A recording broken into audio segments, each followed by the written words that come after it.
Previously, on Searching for Ghosts. The official stamp on the paperwork was February 26, 2001. Also on February 26, a title transfer into Larry Markowski's name was recorded for a 1995 Chevy Astro van. I'm going to take my van down to Mexico. You come down and get it. You can have it. It'll be yours. It's a nice van, Harold. I just missed that. Went to Jackson, ironically, to the mall for my sister and my brother-in-law Larry to pick us up. I left my car at the mall, abandoned my car in the overflow parking, and they had went and got Larry's van. And by the time they had picked it up, he had taken the seats out of it and detailed and shampooed the carpets to the point that they were still damp.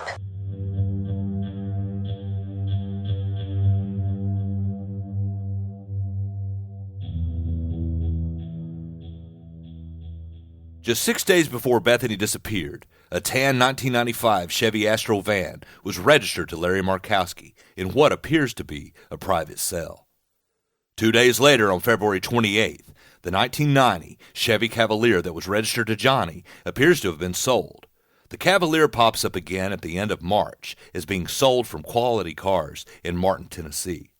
This was the car she abandoned in the Old Hickory Mall parking lot when she and Bethany escaped to Nashville. Also on February 28, 2001, a Nissan truck was sold that was registered to a Johnny D. Markowski. Johnny Markowski is Larry's brother, who lives in East Tennessee. But the previous owner before Johnny lived in the Gleason area. So it seems that even though the truck was registered to Johnny Markowski's name, Larry possibly had possession of the truck. So it appears that the week leading up to Bethany's disappearance, there was some vehicle swapping happening with Larry. The Astro van was only in Larry's possession for 5 days before Harold Roberts claims that he was offering it to him with threats of fleeing to Mexico. I'm Brandon Barnett, and this is Searching for Ghosts. Season 2, Where is Bethany Markowski?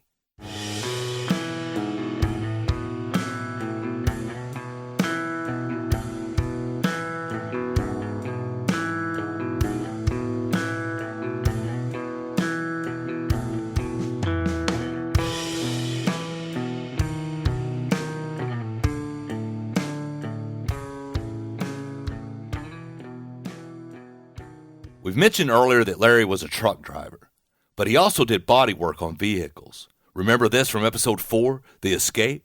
He said, I've got to go to Martin. We lived in Gleason. He said he was working on this car for somebody and they were coming to pick it up from Atlanta, and he had to put the chrome back on it. I was in the aftermarket crash parts industry for 13 years. I serviced body shops with fenders, hoods, bumpers, and the like. I also serviced rebuilders. They buy wrecked vehicles at auction, repair them, and flip them. They are well versed in the buying and selling of automobiles.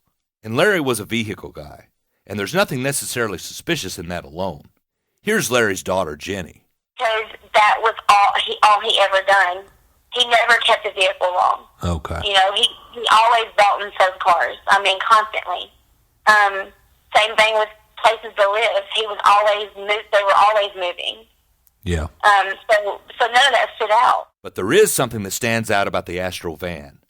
The van was registered to Larry on February 26, 2001, just 6 days before Bethany disappeared, until April 30th, 2001, 2 months after she disappeared. This is the van that was tested by the TBI for blood evidence. While it might be typical for Larry to change vehicles like most people change socks, one thing about the van isn't typical. Out of over 40 vehicles that Larry Markowski has owned, this is the only one that has ever left the country. Johnny explains. We were sitting around one day talking about the van and that Larry had that weekend that Bethany disappeared, and just talking about the short amount of time that he had the van, and got to looking and found out that the van just kind of, after he sold it, just kind of disappeared and didn't show up for a while. But when it did, it showed up in Puerto Rico. And so I was telling law enforcement about it, and it was a surprise to them. They didn't know that the van had left the country. The van was registered to Larry until April 30th, 2001. It doesn't show up again as registered until October 29th, 2003, some 2.5 years later, in Cayce County, Puerto Rico. A Carfax report on the van reads that on May 18, 2001, it was listed as a dealer vehicle and sold at auction in Jacksonville, Florida. On June 22, 2001, it was sent to Puerto Rico. So roughly 3.5 months after the disappearance of Bethany Markowski, the 1995 Chevy Astro van was already out of the country. Even if law enforcement wanted to take a second look at the van, it would have been very difficult after the month of June in 2001.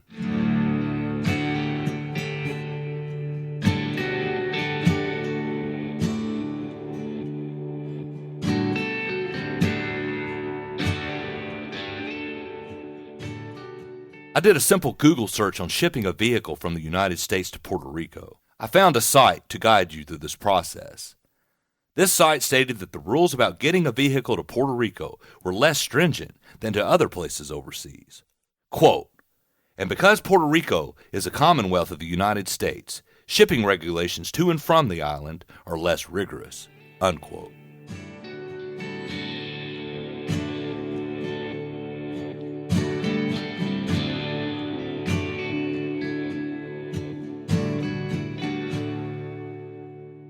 You might remember this from episode 3, The Hillary Story, concerning those hours immediately after Bethany was reported missing. So Lori works to secure Johnny a ride, while she and her husband make the 1-hour trip to Jackson. Pay close attention to the details that Lori gives about what she witnessed when she arrived at the mall, especially the jacket, or lack thereof. This will come up in a later episode. So we got Diane involved, and my friend Diane, she ended up bringing Johnny to Jackson, because the mall was closed when we got there, because it was already almost 6 when we left, so it was probably a little after 7, I guess, when we got there. And when we pulled up, I saw Larry Markowski in his van. He was standing kind of in front of his van, about 4 feet in front of it. It was March 4th, so it was like in the low 40s. You know, sun had already gone down. It was really cold. He didn't have a jacket on. He was the only, it was kind of drizzling too that day. Johnny explains. But I did find out later, and correct me if I'm wrong, didn't they do like the heat-seeking helicopter or What do you call it? infrared or something like that? Something they were trying to find. And right behind the overflow parking is that cemetery area. And what they did find back there was a shovel, a new shovel, that they had tracked it down.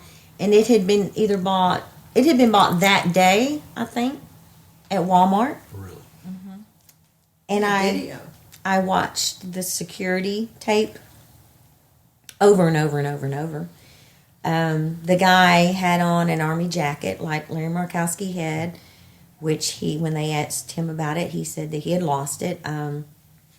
All of the mannerisms were just like Larry Markowski. So there's video of this guy dumping this shovel? No, buying it. From Walmart. But they said the way the shovel landed was like somebody stood on this side of the fence, like in the overflow parking, and kind of threw it over, the thing. The shovel was bought that day.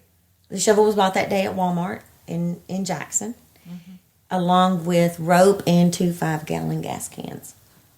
Before I had even released the first episode of Season 2, I was talking to a friend of mine of over 25 years. This friend has ties with law enforcement. When I mentioned in a message that this season was on Bethany Markowski, this person stated that so much evidence pointed in one direction. Quote, mall videos, shovel, interviews, unquote.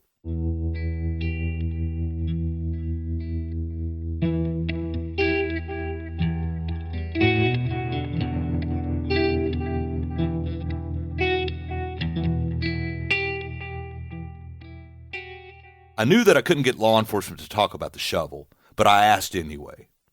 Here's retired TBI investigator Jack Van Hooser. Can you speak to the shovel that was found in the cemetery behind the mall? Okay. And then retired Jackson police investigator Mike Holt. Can you speak to the shovel that was found at the cemetery? I don't want to discuss any specific evidence or potential evidence that was found. Okay. But Johnny did relay to me what she was told about the shovel and the different kinds of dirt found on it.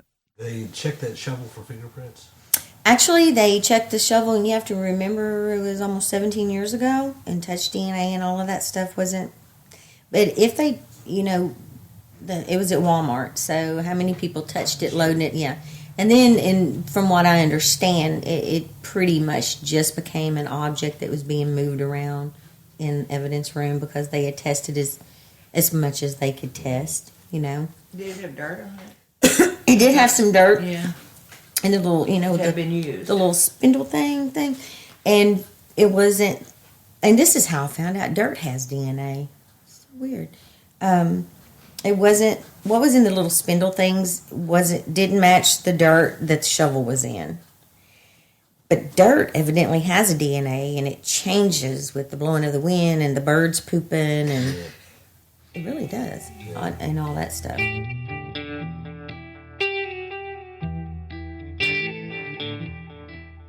The surveillance tape from the Walmart shovel buy is grainy, and Johnny explains 2 reasons why she couldn't make a positive ID from the video. I don't really remember how long afterwards that after Bethany disappeared.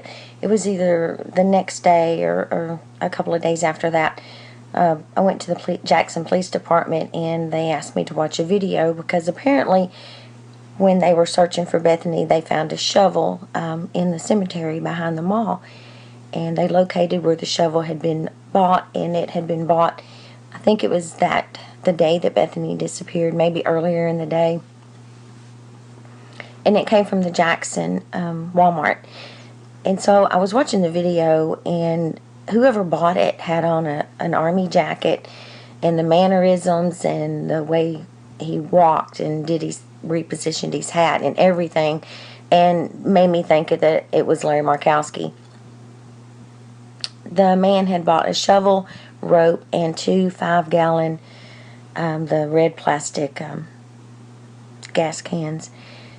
The only 2 things that made me think that it wasn't Larry Markowski is the fact that this man reached into his back pocket to pull out a wallet.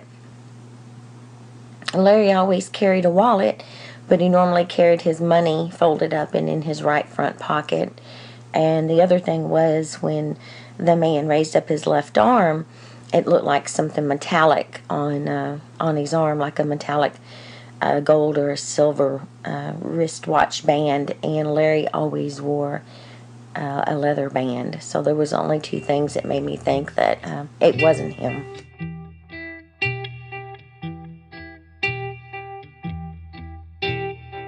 Johnny and Lori found some footage of a News 2 report out of Nashville about Bethany.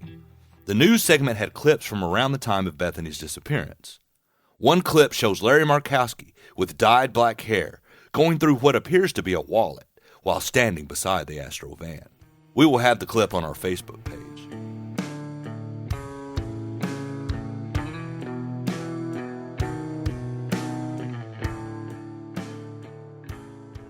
This is the last of our weekly episodes on Bethany Markowski, but this is far from over. This is just phase 1. While there is more information that we have received from interviews already conducted, we want to dig deeper. There are more people that we plan to interview and more research that needs to be done. What we have uncovered in Season 2 has spawned new questions. So we need the time to investigate this further without the deadline of producing a new episode each week. We've only just begun.